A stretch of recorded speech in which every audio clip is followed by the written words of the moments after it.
ఆశ్రయంబు దివ్యమైన దుర్గము పిశాచి పూర్ణ బలమునాతో పెనుగులాడ జడియను నశించు శత్రు కణములేవు నాజ్ఞవలన మడియును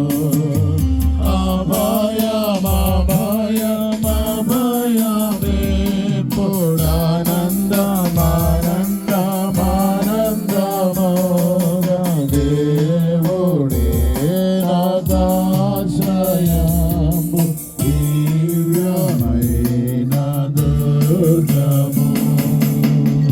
మన తండ్రి అయిన దేవుని నుండి ప్రభు అయిన యేసుక్రీస్తు నుండి కృపయు సమాధానము మీకు కలుగునుగాక. ఆమేన్.